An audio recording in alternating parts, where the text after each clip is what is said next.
Welcome back to It Can't Just Be Me, the podcast where I aim to sort out your life issues with the help of our experts and some brilliant celebrity guests. Now, today we're talking all about relationships and work, and the inevitable tension that can arise between partners when one half of a couple's career takes off. I've definitely been in situations before where I felt like my partner has totally faked their pleasure in certain successes I've had. But you know what? I'm a little bit ashamed to say that I've done the same thing too.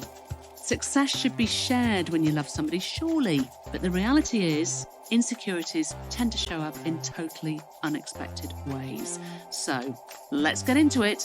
This is It Can't Just Be Me. Hi, Anna. Hey, Anna. Hey, Anna. Hi, Anna. Hey, Anna. Hi, Anna. Hi, Anna. Hi, Anna. It can't just be me who's really struggling with staying faithful. I definitely got menopause brain. I really want children, and he doesn't. I had feelings of jealousy. It's just all around the middle. I feel like a Teletubby. And then I hated myself for feeling that way. If you've got any advice. I would really appreciate any advice. It can't just be me. It can't just be me, right? My guest today is the simply gorgeous Scarlette Douglas. Scarlette has been presenting some of the UK's favourite property shows since 2015. No doubt you've seen her on A Place in the Sun and Love It or List It. And of course, she was in last year's I'm a Celebrity alongside Matt Hancock and Chris Moyles. She's also currently single after coming out of a long-term relationship and is in the process of really getting to know herself again. Scarlette, I hear you. Scarlette Douglas, you gorgeous young thing, you. How are you? Thank you so much for coming into the studio today. I really appreciate it. Thanks for having me. Well, listen, I have a listener dilemma that I think is going to be right up your street. Ooh. But before we get stuck into it, I ask every single guest that comes in to bring their own It Can't Just Be Me dilemma. So what have you got for us, please? It can't just be me that wants to save every last bit of food. Oh. Yeah, I am a huge foodie, Anna. And if I go out for dinner, and even if I've left just one bit of broccoli, one bit of chicken or fish, whatever it is, I always ask for a doggy bag to take it away. So, I mean, Yeah. do you even have a dog, though? No. Oh, so this is just for you? It's a doggy bag for myself, absolutely, yeah. A personal doggy bag? Yes, please, And absolutely. do you just save your own food and ask for a doggy bag, or do you actually go and collect other people's food? Well, I don't go to random tables, obviously, but on my own table, friends, family, if you're not going to eat that, just stick that in my little Tupperware and I'll take it home with me, thanks. Please actually tell me that you do have your own Tupperware when you go out. I actually do. Oh my... But wait, no, that's if I'm going to more family events. So I'm Jamaican, so family events always go with Tupperware because there's always food left over. That's really interesting to me because obviously being Jamaican, Yeah. that, you know, food is really central, isn't it, to your culture? And it's all about Absolutely. family and food and celebration. Yes. So genuinely, people rock up with their own Tupperware because it's going to be 100%, excess yeah. food. And even if you don't come with your own Tupperware, it's fine because they will have Tupperware there to give you to take home. Wow. And if I've been to a restaurant and they try and tell me they don't have a Tupperware to take it away in, I say, well, you'll definitely have foil. Every kitchen has foil. So just put it in the foil, wrap it up, and I'll take it like that. I love the fact you actually challenge them. Absolutely. It's like, well, you've got foil. I know So- you've got foil, so give me the food. Exactly. I did it once at the Shard. I took my mum when it first opened and I asked them if they had a takeaway tub and they said they didn't. I said, okay, but you have foil. They said, yeah, but I said, that's perfect. Then just put it in the foil, wrap it up and we'll go. We're good to go.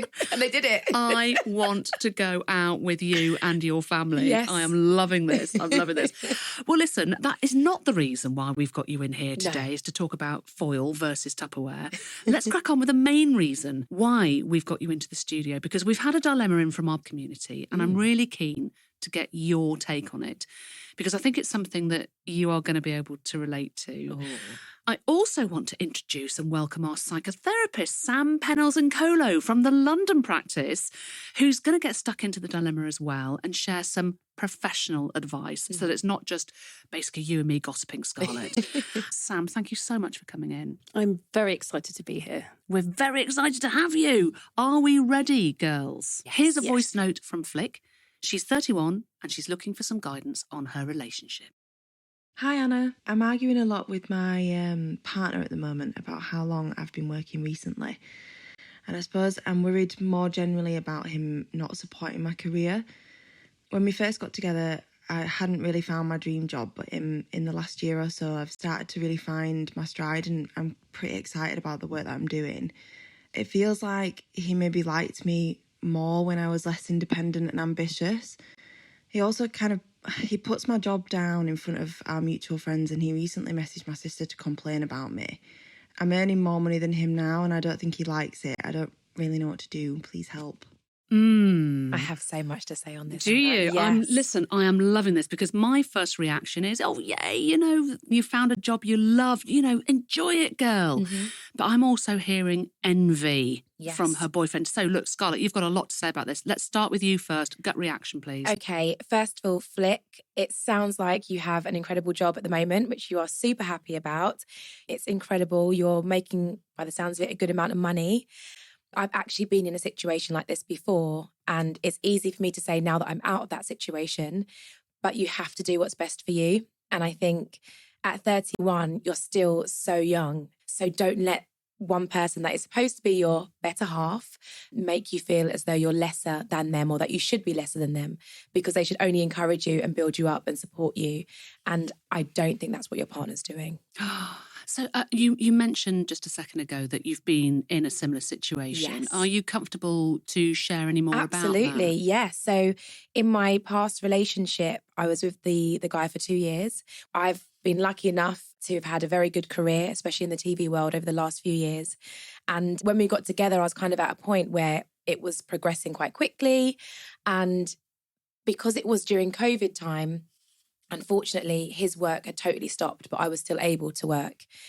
And I just remember how he was with me and how he'd treat me and the things that he would say and try and put me down. And, why have you got to work all the time? It's not all about work. It's about family. It's about friends. It's about your partners, your loved ones.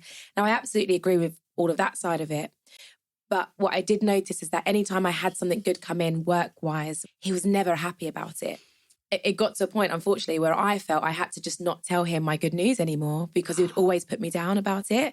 And he was never encouraging. He was never happy. He was never like, congratulations, babe, I'm so proud of you. It was always the complete opposite. So you started withholding then information from him? Absolutely, yeah.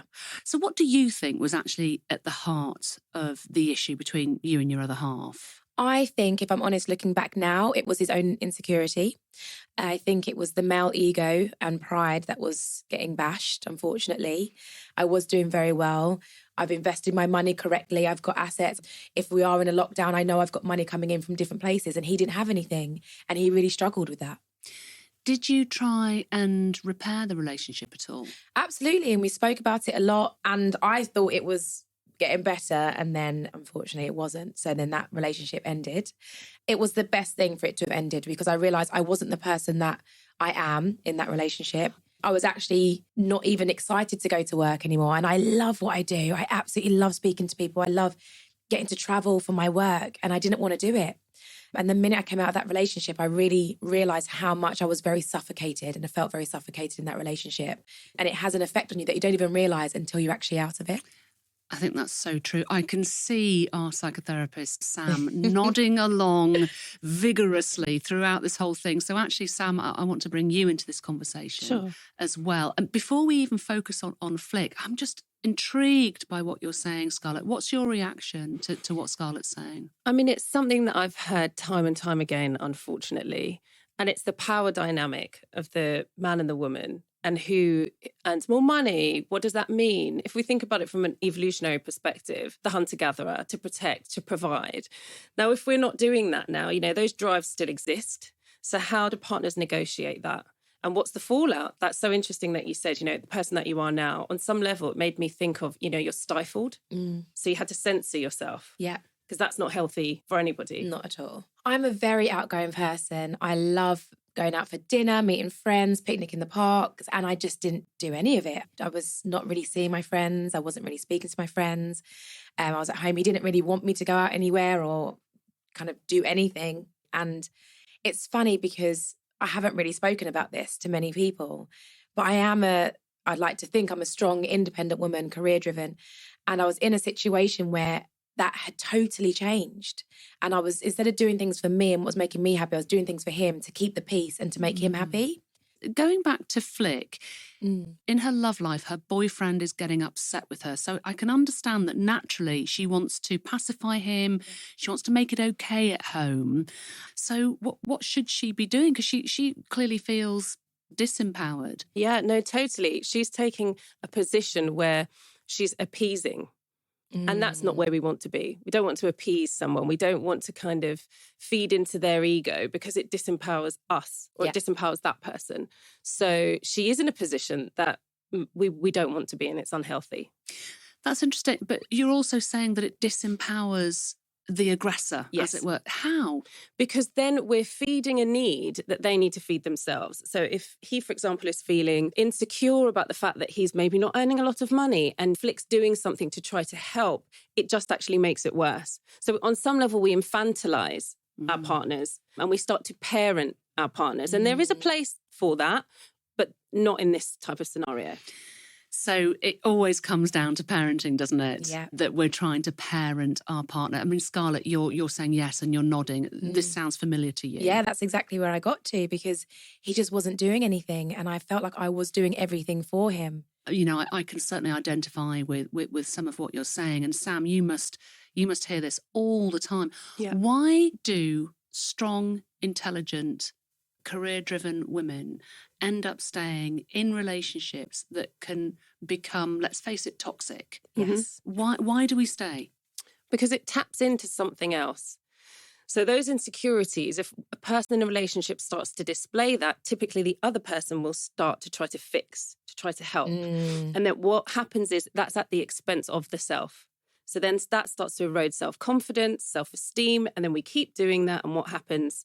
We become, I don't want to say a shell of a person, but you don't recognise yourself. It's so true that. Can you recognise that in yourself, Scarlette? Are you a fixer? 100%. I am. Where does that come from?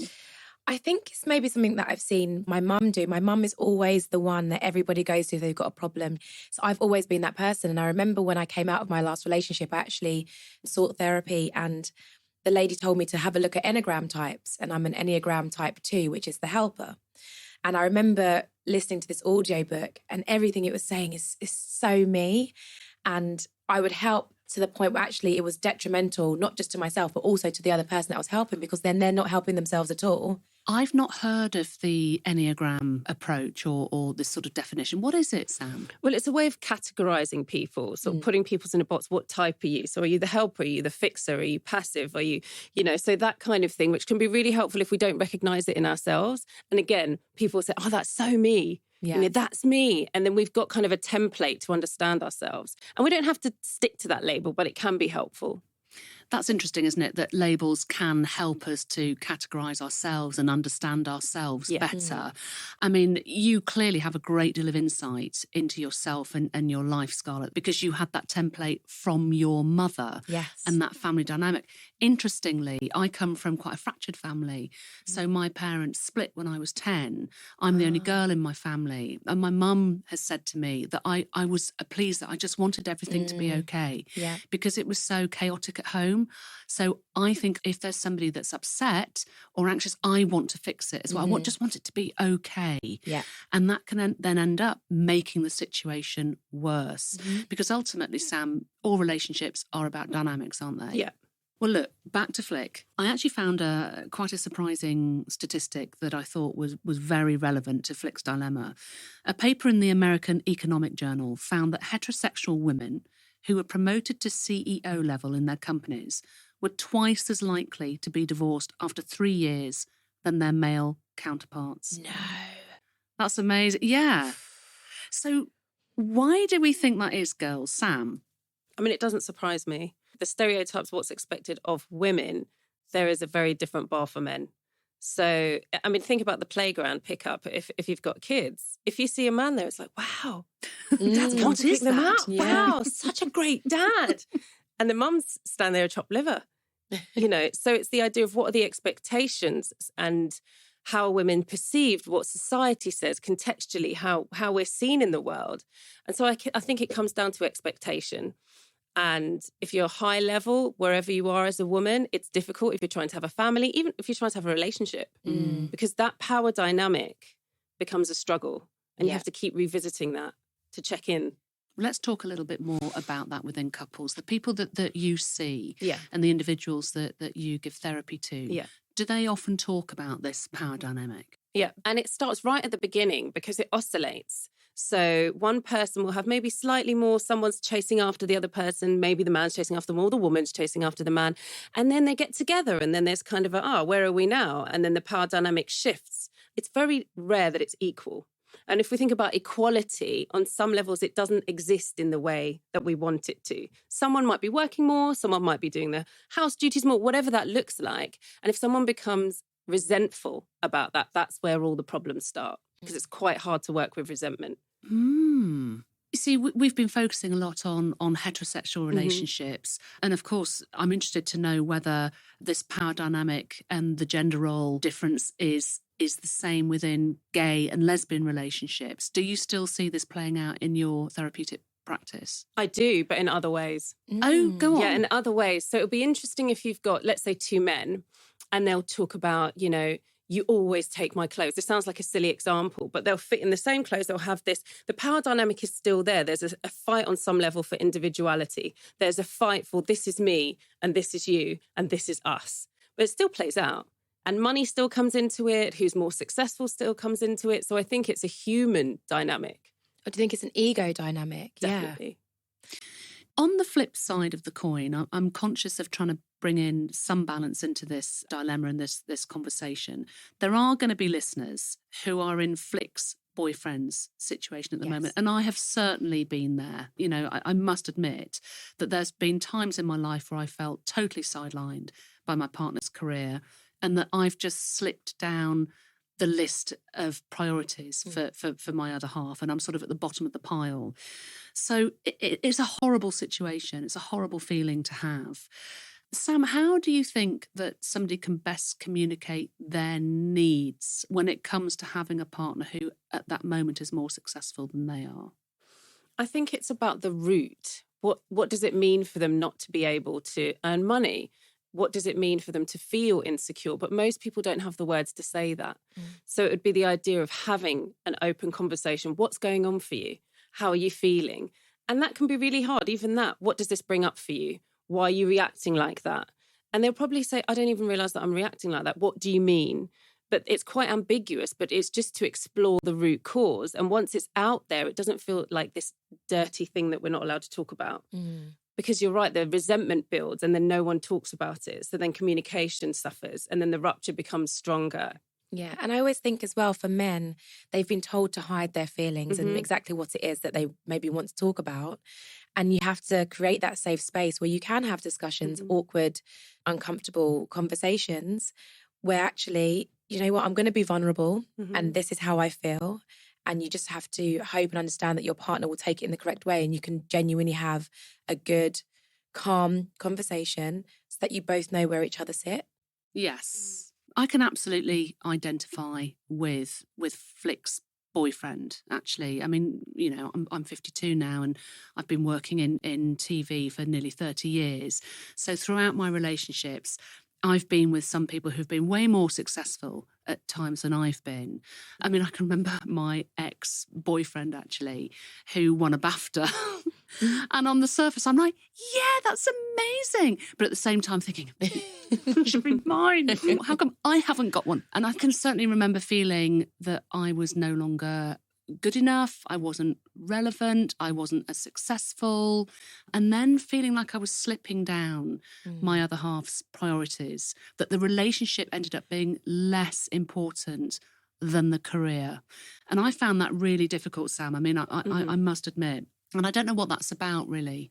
Well, I suppose it's about feeling valued. And if someone's career is thriving, where does the relationship fit in that? How do we make time for that? And again, that's a conversation. Again, whether it's a date night, whether it's really being present with someone, if we feel like we're there with them and they understand us and they understand our position, we're sort of soothed. But if we feel disconnected, that makes us feel more insecure, which means the behaviours become amplified and it just keeps going on and on. Interesting. Okay, well, another thing I just want to pick up on with Flick is the fact that she mentions her partner spoke to her sister about their relationship behind Flick's back. Do you think that Flick might feel betrayed by the fact that actually he's gone straight to a family member? Unpack that one, Scarlette. Absolutely. And I think she has every right to feel that way initially. But if he's explaining exactly why he's done that, maybe she understands, okay, maybe over the last month, for example, year and a half, because her new job has been so stressful, she's been so focused on that maybe her partner didn't feel he could go and speak to her. So he had to go and speak to someone else. So at least he was still offloading what it was that he was thinking, but maybe he was trying to protect her because he knew that she was in a certain situation and didn't want to bother her. So I'm always trying to be conscious of both sides. I don't want to straight away say, how dare he go behind her back? That is betrayal. Because maybe it could have been that, but also what is it from his side? Maybe he was looking out for her and thinking, she's got a lot on her plate at the moment. I don't want to have to bother her with this. So let me speak to her sister who's close to her. And maybe the sister can tell me the best way of addressing it with her. Maybe it is myself, or maybe it is the sister that goes to do it. You see, Sam, we're getting into the issue of boundaries, aren't we? And I mean, my producer and I were talking at length about this. At what point is this a broken boundary? And at what point actually could this be a desperate partner saying, as Scarlette says, I need, she's not listening to me, I need to be able to talk, reach out to somebody else. As a professional, what's your feeling about this? I mean, this is a hard one because it varies. So there will be some people that will say, you know what, I was happy they went to a family member. I was happy that it shows that they really care about me. They couldn't communicate, so they went to someone that is close to me. So I suppose it's about intentionality. What was behind it? Again, if it's to criticise or to moan, that's different. If they've gone to a family member and said, I need help, I can't connect with my partner, I can't connect with them, can you help me? That's different. So everyone's got a different boundary. I think what's important is that we're explicit with our partners as to what our boundary is. So they should know where they sit, where that line is, and it varies from person to person. Well, Scarlette, like Flick, you are now a busy and booked, successful career woman. Now that you are single and happily single, do you worry about how you're going to juggle your very successful career with your next relationship? I do, but I worry more about finding the right guy that is not going to feel intimidated by me and what it is that I do as a strong, independent woman that's very career driven. Because I will always make time for people that I need to make time for. Because I'm such a strong believer of you've got to be connected and be with that person to be able to make it work. Yes, have long distance relationships, but when you're together, make sure that time counts and make that as often as possible, as often as is actually feasible. So you're looking for somebody who values you, yes, respects you, and who's your teammate. Correct. Oh, and my cheerleader. Your cheer on. Yes. That's what. Yeah, we all want that, don't we? Sam, do you want that? Have you got it? Yes. Love that. Okay, so listen, the bottom line is that we need to give Flick some concrete advice because she is struggling.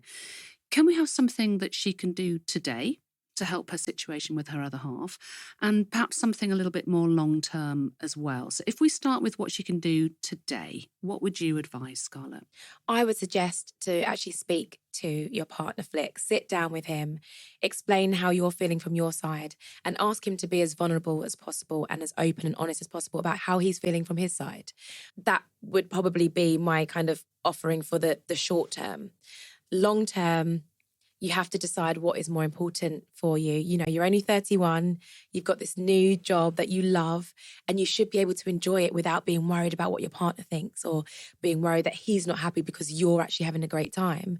And know that your career can last for so long, and unfortunately relationships don't. So what is more important to you? I don't know how long you've been together for, but you really need to sit down and work out, where do you see yourself in the next 10 years? If it's with this career that you're now starting that can take you to the moon, then go with it. If it's that you want to be in this relationship with your partner, understand that potentially there may be more bumpy roads along the way. Well, always. I mean, relationships are never easy. No. It's never happy ever after. But let me ask Sam, so in the short term, what do you think that Flick should be doing? I agree with Scarlette. I think it's an open conversation to begin with, but I think being really clear about this is not acceptable. Talking about my career in a derogatory way in front of people is unacceptable. So being very clear about boundaries and then asking, what's going on for you? Why are you doing this? How is this for you? That would be my first sort of step one. Then I'd go, okay, we have that. What are my expectations? Then a couple of weeks we revisit it. So we come back, we have another conversation. And it's also agreed. We come back in a couple of weeks and we see how it goes. How are you feeling? How am I feeling? And be boundaried about it. So they don't have to talk about it every day. It's we have a conversation, we boundary it, we come back to it in 2 weeks. How are we feeling? What's going on? What I like about that is it's quite contractual. Yeah. It's the sort of thing that you would have at work. Absolutely. Isn't it? So there's something about treating your relationship almost like a work contract. Yeah. That you've got to put the work, the effort and the work in. Yeah. It's not happy ever after. Relationships are hard work. Yeah, absolutely. And I work with couples to look at it, and again, it's very unsexy, as the idea of we come together, it is a business on some level. It's a business. So we want to stay together, we want to thrive, we want to be successful. So we have to treat it as such. So I would say keep it quite clinical, actually. In some ways, therapy is about taking the emotion out. Oh, really? So it's not always about let's explore the emotion, what's that like for you? It's also about, okay, let's take that out and be quite clinical, because that serves a purpose and it's helpful. Interesting. Thank you very much. Interesting, yeah, because when you were saying that, it's making me think I'm always so good at giving advice to friends in their relationships, but I can't take my own advice. And that's because when I'm in my own situation, I'm in the emotion of it. I'm not in the emotion of their relationship. So it's easy for me to say, no, leave him or do this or do that, because I'm not actually attached to it myself. So that's really interesting. Thanks, It is, Sam. isn't it? Yeah. That emotions get in the way. Well, listen, thank you so much. I feel like I've learned so much from you both today, and that we could just carry on talking for the entire afternoon. It's been utterly fascinating. Flick, if you're listening, I hope that has been helpful for you. And please do keep in touch. Let us know, because we're really keen to know, actually, how you're going to get on with your relationship and, of course, with your career. And Scarlette, I feel like this has been helpful for you as well, has it? It really has been, actually. Just talking about it, which is something I don't really do and I haven't really done. And you've really helped as well, Sam. So thank you. It's been great. My pleasure. Well, listen, before we end the show, I'm going to put you on the spot, Scarlette, and share a couple of short dilemmas with you. I'm looking for quick fire advice, the type of stuff that you would say to your girlfriends. Okay. Are you ready? Yes. Okay, the first one is from Lottie. Hi, Anna. It can't just be me who doesn't know how much or even if to drink at work events. I've just started a new job and I find it really difficult to kind of navigate those blurred lines between being professional and also socialising. That after work drink at the pub is really kind of great way to get to know your colleagues, but I'm also really conscious that I don't want to end up drinking too much and making a fool of myself. What would you recommend? Oh dear.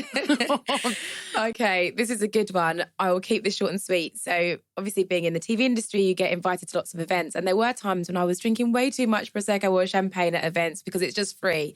And I really realised I had to rein back on that. So now I do it as though I'm driving home. So that's 1 or maybe 2 glasses of wine. That's it. It means I can cheers with everybody. It gets me a little bit merry, but I know that I'm still fully in control of everything that's going on. So that's in order for you to stay professional? Absolutely, yeah. I think that's a really good... I'm just looking back on my own career thinking how battered I've got in so many work events. You see, my response was going to be, God, just hell yeah, just go and have the drink, have fun. You know, this is where people get to see the real you and, you know, enjoy you. But actually, I think I prefer your advice, which is always stay professional, because you don't want to wake up the following morning, do you, and go, oh no, I snog my boss. Exactly. And let it be other people that do that. And then you're the one that remembers everything. Because then, you've got all the insight. Strategic, girl. You are strategic. Thank you. Okay, here's the next one for you. This is from Sam. They're in their 30s and they're living in London. Hi, Anna. It can't just be me who's so bored of dating apps. I am single and I would really like to meet someone, but I just can't be bothered to put in the time on Bumble or Tinder or Hinge or whatever people are using now. If you've got any advice, I'd love to hear it. Oh, Scarlette, how do people meet in the wild? Honestly, I think we need to get back to actually getting out and meeting people in person. Because also, you know that I don't take very good pictures sometimes. But in real life, people say, actually, Scarlette, you're quite attractive. So I think if we are going out and meeting people that maybe don't take a great photo on dating apps could look so much better in real life. And not only that, it's about the vibe. for me. I don't care what you look like, but if you make me laugh and if you're friendly, if you've got a great vibe, I'm attracted to you. So we need to forget the dating apps, get out in real life. I love you for that. I could not agree more. I have never been on a dating app. I don't want to be on a dating app. So lucky. And when I started dating again, I put it out there to my friends and said, listen, do you know what? I'm ready to meet somebody. Who do you know that might be a good match? So I think that old-fashioned asking around friends and family and going, I'm ready to meet somebody that you think that would be good for me. I reckon that's the way forward, I have to say. When I first started dating my ex-boyfriend Charles, and we met when we were in our early 20s, he asked me out 7 times, right? We laugh about this to this day because we're still really good friends. He asked me out again and again. And I remember looking at, he was 6'4". Wow. And I remember looking at him thinking, there is no way I'm going out with you, right? But he made me laugh so much. And we stayed together for 18 years. Wow. So you're right, Scarlette. It's not about, flicking past somebody's photo and going, oh, do I fancy him? It's about the vibe with the person. So you've got to meet them face to face. Absolutely. Oh, personality is key. That. Well, I've got to tell you, Scarlette, this has been an eye-opening ride all round. Thank you so much for joining me. And huge thanks as well to Sam Pennells-Nkolo from the London practice for all of your expertise too. Thanks, girls. Pleasure to be here. Thanks, Anna. Lovely listeners, I'll be back next time with another episode. But in the meantime, if you want to be part of the podcast, then please go to itcan'tjustbeme.co.uk and leave me a voice note with your dilemma. Or you can email itcan'tjustbeme@podimo.com. Whether it's about love, sex, ageing, family, motherhood, kinks, it doesn't matter. Nothing's off limits. And remember, whatever you're dealing with, it really isn't just you. From Podimo and Mags, this has been It Can't Just Be Me, hosted by me, Anna Richardson. The executive producers for Podimo are Jake Chudnow and Matt White. And for Mags, it's Alice Homewood with support from Laura Williams. Don't forget to follow the show, or for early access to episodes and to listen ad-free, subscribe to Podimo UK on Apple Podcasts.